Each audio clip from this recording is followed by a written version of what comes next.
कि अज की जी परफॉर्मेंस सी सानू एक बड़ी जड़ा अजीबो गरीब तरीके नाल असी हारे भारत को। तो अज जी टीम की परफॉर्मेंस सी नमीबिया के खिलाफ, चाहे वह स्कोर के हवाले नाल होवे, बॉलिंग के हवाले नाल होवे, की कहोगे अज की परफॉर्मेंस के हवाले नाल? देखो, परफॉर्मेंस तो बड़ी चंगी सी ਇਹਨਾਂ ਦੀ। ਲੇਕਿਨ ਜਿਹੜਾ ਇੱਕ ਸਵਾਲੀਆ ਨਿਸ਼ਾਨ ਹੈ ਉਹ ਇਹ ਵੇ ਕਿ ਬਾਬਰ ਆਜ਼ਮ ਦੇ ਬਾਰੇ 'ਚ ਕਿਹਾ ਜਾ ਰਿਹਾ ਹੈ ਕਿ ਉਹਨਾਂ ਦੀ ਫਾਰਮ ਚੰਗੀ ਨਹੀਂ ਹੈ। ਔਰ ਕਾਫੀ ਲੋਕ ਤੇ ਇਹ ਵੀ ਕਹਿ ਰਹੇ ਨੇ ਉਹਨਾਂ ਨੂੰ ਡ੍ਰੌਪ ਕਰ ਦਿਆ, ਲੇਕਿਨ ਖਿਡਾਇਆ ਗਿਆ। ਖਿਡਾਉਣ ਦੇ ਬਾਵਜੂਦ ਜੀ। ਉਹਨਾਂ ਨੂੰ ਵਾਰੀ ਨਹੀਂ ਦਿੱਤੀ ਗਈ। ਬਈ ਇਹੀ ਮੈਚਾਂ ਦੇ ਵਿੱਚ ਥੋੜਾ ਜਿਹਾ ਅਗਰ ਉਹ ਸਕੋਰ ਕਰਦੇ ਨੇ ਤੇ ਉਹਨਾਂ ਨੂੰ ਥੋੜਾ ਜਿਹਾ ਹੋਰ ਇਤਮਾਦ ਜਿਹੜਾ ਹੈ ਉਹਨਾਂ ਨੂੰ ਹੌਸਲਾ ਹੋਏਗਾ।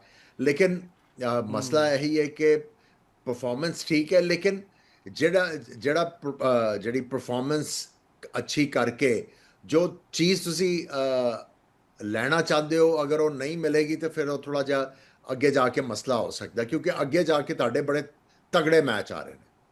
ਤੇ ਉਹਨਾਂ ਲਈ ਅਗਰ ਤੁਸੀਂ ਬਾਬਰ ਨੂੰ ਖਿਡਾਉਣਾ ਹੈ ਤੇ ਉਹਨਾਂ ਦਾ ਫਾਰਮ ਵਿੱਚ ਆਉਣਾ ਬੜਾ ਜ਼ਰੂਰੀ ਹੈ। आमिर भाई, ये दसो, तुसी आप ही गल कर गए, मैं ही क्वेश्चन ही करना चाह रहा था। वेखो, शादाब, शाहीन, बाबर, बहुत सारे लोग कह रहे हैं कि जी बस हुण इन्हां दा काफ़ी हो गया। ईवन शायद अफरीदी साहब का भी तुसी सुनिया होगा, उन्हें पिछली दफ़ा भी कहा कि जी इन्होंने हुण बिठा के जरा नवे मुंडियां नूं मौका देना चाहिए।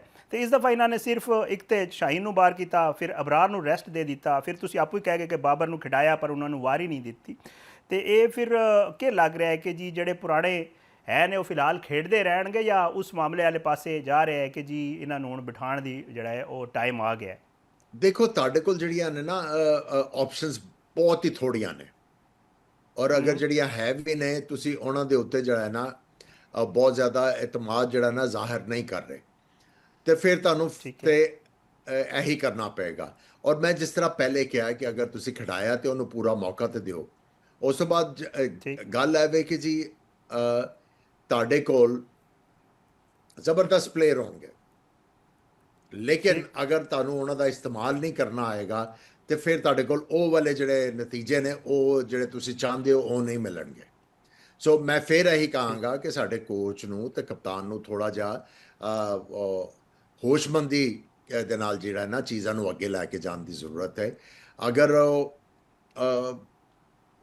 ਵਿਮਸ ਦੇ ਉੱਤੇ ਚੱਲਦੇ ਰਹੇ ਤੇ ਫਿਰ ਤਾਂ ਬੜਾ ਮੁਸ਼ਕਲ ਹੋ ਜਾਏਗਾ ਕੰਮ। ਔਰ ਜਿਹੜਾ ਬਾਹਰ ਬਿਠਾਉਣ ਦੀ ਗੱਲ ਕਰ ਰਹੇ ਹੋ, ਦੇਖੋ जी। ਜਦੋਂ ਤੁਸੀਂ ਇਹ ਪਲੇਅਰਾਂ ਨੂੰ ਲੈ ਕੇ ਗਏ ਹੋ ਤੇ ਇੱਕ ਦੋ ਹੀ जी। ਚੇਂਜਸ ਹੋ ਸਕਦੀਆਂ, ਜ਼ਿਆਦਾ ਤੁਸੀਂ ਚੇਂਜਸ ਨਹੀਂ ਕਰ ਸਕਦੇ, ਤਬਦੀਲੀਆਂ ਨਹੀਂ ਕਰ ਸਕਦੇ। ਤੁਸੀਂ ठीक। ਸਲਮਾਨ ਮਿਰਜ਼ਾ ਨੂੰ ठीक। ਖੜਾਇਆ ਸ਼ਾਹੀਨ ਦੀ ਜਗ੍ਹਾ, ਉਹਨਾਂ ਨੇ ਚੰਗੇ ਗੇਂਦ ਕੀਤੇ ਨੇ। ਔਰ ਮੈਂ ਫਿਰ ਵੀ ਕਹਾਂਗਾ ਕਿ ਤੁਸੀਂ ਫਹੀਮ ਅਸ਼ਰਫ ਨੂੰ ਜ਼ਿਆਦਾ ਬੋਲਿੰਗ ਕਰਾਓ। ਉਹ ਜਿਸ ਤਰ੍ਹਾਂ ਦੀਆਂ ਪਿੱਚਾਂ ਤੇ ਤੁਸੀਂ ਖੇਡਣਾ ਹੈ ਉਹ ਕਾਫੀ ਜ਼ਿਆਦਾ ठीक है। ਜਿਹੜਾ ਹੈ ਉਹ ਚੰਗੇ ਜਿਹੜੇ ਨੇ ਨਾ ਉਹ ਰਿਜ਼ਲਟ ਦੇ ਸਕਦਾ ਹੈ। अच्छा आमिर भाई, ये दसो, हुण ते असी माशाअल्लाह 2.5 मैच सी और असी दुआवां कर रहे सां दो तरह दियां। एक तो कि जी अल्लाह करे असी जीत जाइए, नहीं तो फिर बारिश हो जाए ताकि असी सुपर 8 पहुँच जाइए। असी सुपर 8 पहुँच गया। न्यूजीलैंड, इंग्लैंड, श्रीलंका नाल साडे मैच होने ने और नज़र आ रहा है कि इस बारी जड़ा है, स्पेशली अगर मैं गल करा इंग्लैंड श्रीलंका की जी बाकी जोड़े मैचेज की जी परफॉर्मेंस है वो बेहतर रही है। तो की वेख रहे हो सानू? तो फिर टफ टाइम अगे भी मिलण वाला ना, ये तो नहीं कि बस हुण अगे असी आराम नाल चले जाओ। ਦੇਖੋ, ਗੱਲ ਹੈ ਵੇ ਕਿ ਤੁਸੀਂ ਤੁਹਾਡਾ ਜਿਹੜਾ ਗਰੁੱਪ ਬਣਿਆ ਹੈ ਇਸ ਦਫਾ, ਅਗਰ ਤੁਸੀਂ जी। ਨਿਊਜ਼ੀਲੈਂਡ जी। ਦੀ ਬੋਲਿੰਗ ਦੇਖੋ ਤੇ ਕੋਈ ਐਡੀ ਜ਼ਬਰਦਸਤ ਉਹਨਾਂ ਦੀ ਕੋਈ ਬੋਲਿੰਗ ਨਹੀਂ ਹੈ। ਬੈਟਿੰਗ ठीक ਉਹਨਾਂ है। ਦੀ ਬਹੁਤ ਜ਼ਬਰਦਸਤ ਚੱਲ ਰਹੀ ਹੈ। ਇੰਗਲੈਂਡ ਵੀ ਜਿਹੜਾ ਹੈ ਉਹ ਡਾਵਾਡੋਲ ਹੀ ਹੈ। ਉਹ ਵੀ ਜਿਹੜਾ ਹੈ ਉਹਨਾਂ ਕੋਲ ਨੇਪਾਲ ਕੋਲੋਂ ਵੀ ਹਾਰਦੇ ਬਚਿਆ ਹੈ। ਦੂਸਰੀਆਂ ਟੀਮਾਂ ਦੇ ਕੋਲੋਂ ਵੀ ਜਿਹੜਾ ਹੈ ਨਾ ਉਹ ਐਡਾ ਜ਼ਿਆਦਾ ਕੰਟਰੋਲ ਦੇ ਨਾਲ ਮੈਚ ਨਹੀਂ ਜਿੱਤੇ। ਸੋ ਅਗਰ ठीक है। ਤੁਸੀਂ ਚੰਗੇ ਤਰੀਕੇ ਨਾਲ ਕ੍ਰਿਕਟ ਖੇਡਦੇ ਹੋ, ਮੈਂ ਸਮਝਦਾ ਜਿਹੜਾ ਗਰੁੱਪ ਬਣਿਆ ठीक। ਇਹ ਤੁਹਾਨੂੰ ਬੜਾ ਅੱਛਾ ठीक। ਗਰੁੱਪ ਮਿਲ ਗਿਆ ਹੈ। ਔਰ ਇਹਨੂੰ ਇਹ ਤੁਸੀਂ ਕਹਿ ਲਓ ਕਿ ਅੱਲਾਹ ਤਾਲਾ ਦੀ ਮਿਹਰਬਾਨੀ ਹੈ ਕਿ ਤੁਹਾਡੇ ਕੋਲ ਇਹੋ ਜਿਹੀਆਂ ਟੀਮਾਂ ਇਸ ਗਰੁੱਪ ਵਿੱਚ ਨੇ ਕਿ ਜਿਹੜੀਆਂ ਹਜੇ ਤੱਕ ਉਹ ਵਾਲਾ ਇਤਮਾਦ ਨਹੀਂ ਦਿਖਾ ਰਹੀਆਂ। ਹਾਂ, ਸ਼੍ਰੀਲੰਕਾ ਦੀ ਟੀਮ ਥੋੜੀ ਜਿਹੀ ਪਿਛਲੇ ਮੈਚ 'ਚ ਅੱਛੀ ਖੇਡੀ ਹੈ, ਲੇਕਿਨ ਅਗਰ बेहतर ਉਹਨਾਂ ਦੀ बेहतर है, ਬੈਟਿੰਗ बिल्कुल। ਦੀ ਗੱਲ ਕਰੋ ਉਹ ਵੀ ਕਿਸੇ ਦਿਨ ਚੱਲਦੇ ਨੇ ਤੇ जी। ਕਿਸੇ ਦਿਨ ਨਹੀਂ ਚੱਲਦੇ। ਸੋ ਇਹ ਵਾਲਾ ਗਰੁੱਪ ਜਿਹੜਾ ठीक, ਹੈ साढ़े ਅਗਰ वाला ਤੁਸੀਂ हाल है उन्होंने। ਥੋੜਾ ਜਿਹਾ ਅਕਲਮੰਦੀ ਨਾਲ ਖੇਡੋਗੇ ਤੇ ਤੁਹਾਡੇ ਲਈ ਫਾਇਦਾ ਤੇ ਹੋ ਸਕਦਾ ਹੈ।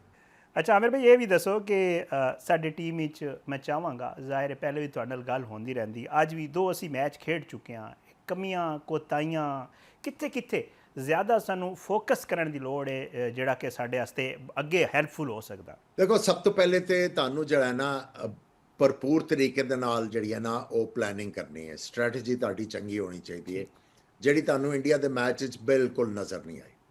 ਔਰ ਜਿਹੜੇ ਤੁਹਾਡੇ ਕੋਲ ਪਲੇਅਰ ਨੇ ਉਹਨਾਂ ਦਾ ਜਿਹੜਾ ਇਸਤੇਮਾਲ ਕਰਨਾ ਹੈ ਨਾ ਉਹ ਤਰੀਕੇ ਦੇ ਨਾਲ ਕਰਨਾ ਹੈ।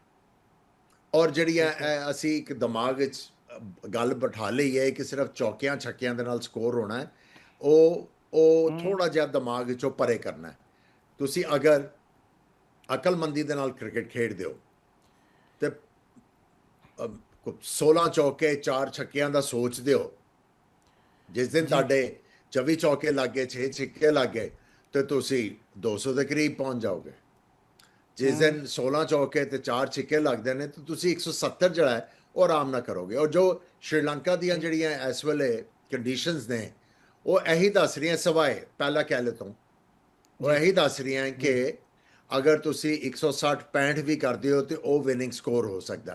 ਪਹਿਲਾ ਕਹਿਲੇ ਬਿਲਕੁਲ ਤੁਹਾਨੂੰ 180 190 ਦਾ ਸੋਚਣਾ ਹੋਏਗਾ, ਲੇਕਿਨ ਉਹੀ ਪਿਚ ਨੂੰ ਦੇਖ ਕੇ ਅੱਛੀ ਤਰ੍ਹਾਂ ਉਹਨੂੰ ਪੜ੍ਹ ਕੇ ਤੇ ਫਿਰ ਜਿਹੜੀ ਹੈ ਪਲੈਨਿੰਗ ਤੇ ਸਟ੍ਰੈਟਜੀ ਬਣਾਓ, ਔਰ ਫਿਰ ਆ ਕੇ ਉਹਨੂੰ ਅੱਛੇ ਤਰੀਕੇ ਨਾਲ ਐਗਜ਼ੀਕਿਊਟ ਕਰੋਗੇ ਤੇ ਤੁਹਾਡੇ ਬਹੁਤ ਜ਼ਿਆਦਾ ਚਾਂਸ ਨੇ ਸੈਮੀਫਾਈਨਲ ਵਿੱਚ ਆਉਣ ਦੇ। ਅੱਛਾ ਆਮਿਰ ਭਾਈ, ਇਹ ਵੀ ਦੱਸੋ ਕਿ ਔਨ ਫੀਲਡ ਡਿਸੀਜਨਸ, ਕਿਉਂਕਿ ਤੁਸੀਂ ਆਪਣੀ ਗੁਫ਼ਤਗੂ 'ਚ ਕਹਿ ਗਏ ਹੋ ਕਿ ਜੀ ਉੱਥੇ ਜਿਹੜਾ ਔਨ ਫੀਲਡ ਡਿਸੀਜਨ ਹੁੰਦਾ ਜ਼ਾਹਿਰ ਹੈ ਕਪਤਾਨ ਹੀ ਕਰ ਰਿਹਾ ਹੁੰਦਾ ਔਰ ਆਪਣੇ ਕੋਚ ਜਾਂ ਉਹਨਾਂ ਦੀ ਉਹਦੇ ਨਾਲ ਹੀ ਮਸ਼ਵਰੇ ਨਾਲ ਹੀ ਕਰ ਰਿਹਾ ਹੁੰਦਾ। ਇਹ ਦੱਸੋ ਕਿ ਕਿੰਨਾ ਇੱਕ ਜਿਹੜਾ ਹੈ ਉਹ ਅਸਰ ਪਾ ਸਕਦਾ ਹੈ ਜਿਹੜਾ ਔਨ ਫੀਲਡ ਡਿਸੀਜਨ ਹੁੰਦਾ ਕਪਤਾਨ ਦਾ ਜਾਂ ਕੋਚ ਦਾ, ਔਰ ਕਿਸ ਤਰ੍ਹਾਂ ਇਹ ਅਸਰ ਅੰਦਾਜ਼ ਹੁੰਦਾ ਇੱਕ ਦੂਜੇ 'ਤੇ, ਔਰ ਅਗਲੇ ਆਉਣ ਵਾਲੇ ਮੈਚਾਂ 'ਚ ਇਹਨੂੰ ਕਿਸ ਤਰ੍ਹਾਂ ਵੇਖ ਰਹੇ ਜਿਹੜੇ ਕਪਤਾਨ ਦੇ ਡਿਸੀਜਨ ਨੇ ਸਪੈਸ਼ਲੀ ਔਨ ਫੀਲਡ?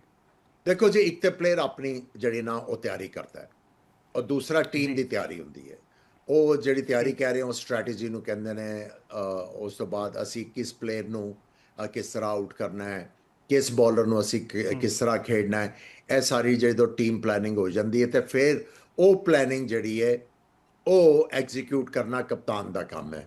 ਔਰ ਕਈ ਦਫਾ ਇਹ ਹੁੰਦਾ ਕਿ ਤੁਹਾਡਾ ਪਲਾਨ ਏ ਜਿਹੜਾ ਹੈ ਨਾ ਉਹ ਕੰਮ ਨਹੀਂ ਕਰ ਰਿਹਾ ਹੁੰਦਾ ਤੇ ਤੁਸੀਂ ਪਲਾਨ ਬੀ ਵੱਲ ਜਾਣਾ ਹੈ।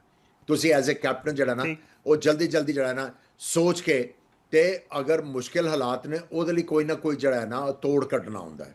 ਤੇ ਕਪਤਾਨ ਦਾ ਜਿਹੜਾ ਹੈ ਉਹ ਕੋਚ ਦਾ ਜਿਹੜਾ 20% ਹੈ ਤੇ ਅੰਦਰ ਜਿਹੜਾ ਕੰਮ ਕਰਨਾ ਹੈ ਜਿਹੜੀ ਪਲੈਨਿੰਗ ਹੈ ਔਨ ਫੀਲਡ ਉਹ ਜਦੋਂ ਟੀਮ ਅੰਦਰ ਆ ਜਾਂਦੀ ਹੈ ਫਿਰ 80% ਕਪਤਾਨ ਦਾ ਕੰਮ ਹੈ। ਅੱਛਾ ਆਮਿਰ ਭਾਈ, ਇਹ ਸਮਝ ਲੈਂਦੇ ਹਾਂ ਜ਼ਰਾ, ਇੱਕ ਅਸੀਂ ਫਰਜ਼ ਕਰ ਲੈਂਦੇ ਹਾਂ ਕਿ ਅੱਲਾ ਕਰੇ ਅਸੀਂ ਇਹ ਸੁਪਰ 8 ਹੀ ਕ੍ਰਾਸ ਕਰ ਜਾਈਏ ਤੇ ਕਿੱਥੇ ਅੱਗੇ ਅਗਰ ਸਾਡਾ ਕੋਈ ਭਾਰਤ ਨਾਲ ਟਾਕਰਾ ਆ ਗਿਆ ਅੱਗੇ, ਤੇ ਕੀ ਵੇਖ ਰਹੇ ਹੋ ਸਾਡੀ ਫਿਰ ਜਿਹੜੀ ਮੁਸਤਕਬਲ ਵਿੱਚ ਪਰਫਾਰਮੈਂਸ ਹੋ ਸਕਦੀ ਭਾਰਤ ਦੇ ਖਿਲਾਫ? ਦੇਖੋ ਜੀ, ਸਿੰਪਲ ਚੀਜ਼ ਹੈ ਵੇ, ਪਹਿਲੇ ਤਾਂ ਤੁਸੀਂ ਚੰਗੀ ਕ੍ਰਿਕਟ ਖੇਡਣੀ ਹੈ ਨਾ ਸੁਪਰ 8 ਦੇ ਵਿੱਚ। ਉਸ ਤੋਂ ਬਾਅਦ ਜਿਹੜੀ ਤੁਸੀਂ ਚੀਜ਼ ਜਿਹੜੀ ਕਰਨੀ ਹੈ ਉਹ ਇਹ ਕਰਨੀ ਹੈ ਕਿ ਤੁਸੀਂ ਜਿਹੜੀਆਂ ਗਲਤੀਆਂ ਜਿਹੜੀਆਂ ਇੰਡੀਆ ਦੇ ਖਿਲਾਫ ਕੀਤੀਆਂ ਉਹਨਾਂ ਨੂੰ ਦੁਹਰਾਉਣਾ ਨਹੀਂ ਹੈ। ਔਰ ਕੋਸ਼ਿਸ਼ ਇਹੀ ਕਰਨੀ ਹੈ ਕਿ ਜਿਹੜੇ ਤੁਹਾਡੇ ਬੋਲਰਸ ਦਾ ਜਾਂ ਬੈਟਰਸ ਦਾ ਇਸਤੇਮਾਲ ਹੈ ਔਰ ਭਰਪੂਰ ਤਰੀਕੇ ਨਾਲ ਹੋਵੇ। ਤੇ ਆਮਿਰ ਭਾਈ ਆਖਿਰ ਵਿੱਚ ਮੈਂ ਚਾਹਾਂਗਾ ਇਹ ਜ਼ਰੂਰ ਦੱਸੋ, ਜ਼ਾਹਿਰ ਹੁਣ ਤੇ ਟੀਮ ਚਲੀ ਵੀ ਗਈ ਤੇ ਵਰਲਡ ਕੱਪ ਵੀ ਖੇਡ ਰਹੀ ਹੈ ਤੇ ਟੀਮ ਵਾਪਸ ਹਰ ਦਫਾ ਜਦੋਂ ਹੀ ਕੋਈ ਇਸ ਤਰ੍ਹਾਂ ਦੇ ਹੁੰਦੇ ਨੇ, ਚਾਹੇ ਵਰਲਡ ਕੱਪ ਹੋਵੇ ਜਾਂ ਦੂਜੇ ਮੈਚਸ ਹੋਣ, ਤੇ ਅਸੀਂ ਬਹਿ ਕੇ ਗੱਲਾਂ ਕਰ ਰਹੇ ਹੁੰਦੇ ਕਿ ਜੀ ਬਹੁਤ ਸਾਰੇ ਮਾਮਲਾਤ ਨੇ ਜਿਨ੍ਹਾਂ ਤੇ ਗੌਰ ਕਰਨ ਦੀ ਜ਼ਰੂਰਤ ਹੈ। ਵਜ੍ਹਾ ਕੀ ਨਜ਼ਰ ਆ ਰਹੀ ਹੈ? ਵਾਪਸ ਆਉਂਦੀ ਟੀਮ, ਮੈਰਿਟ ਦੀ ਵੀ ਗੱਲ ਹੁੰਦੀ, ਸਿਲੈਕਸ਼ਨ ਦੀ ਵੀ ਗੱਲ ਹੁੰਦੀ, ਇਹ ਚੀਜ਼ਾਂ ਠੀਕ ਕਿਉਂ ਨਹੀਂ ਹੋ ਰਹੀਆਂ? ਇਹਦੇ ਵਿੱਚ ਮਤਲਬ ਠੀਕ ਨਾ ਹੋਣ ਵਿੱਚ ਮੇਨ ਅਗਰ ਮੈਂ ਕਹਾਂ ਕਿ ਇੱਕ ਦੋ ਜਿਹੜੀਆਂ ਚੀਜ਼ਾਂ ਨੇ ਉਹ ਇਹ ਨੇ, ਤੇ ਕੀ ਕਹੋਗੇ ਸਰ?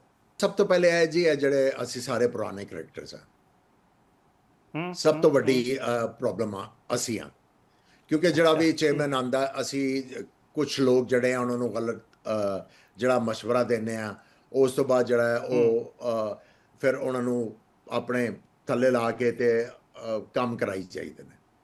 ਜਦੋਂ ਤੱਕ ਏਜੰਡੇ ਤੋਂ ਬਗੈਰ ਮਸ਼ਵਰੇ ਨਹੀਂ ਦਿੱਤੇ ਜਾਣਗੇ, ਕ੍ਰਿਕਟ ਦੀ ਬਿਹਤਰੀ ਲਈ ਮਸ਼ਵਰੇ ਨਹੀਂ ਦਿੱਤੇ ਜਾਣਗੇ, ਆਪਣੀ ਜ਼ਾਤ ਤੋਂ ਨਿਕਲ ਕੇ ਮਸ਼ਵਰੇ ਨਹੀਂ ਦਿੱਤੇ ਜਾਣਗੇ ਤੇ ਪ੍ਰੋਬਲਮ ਰਹੇਗਾ।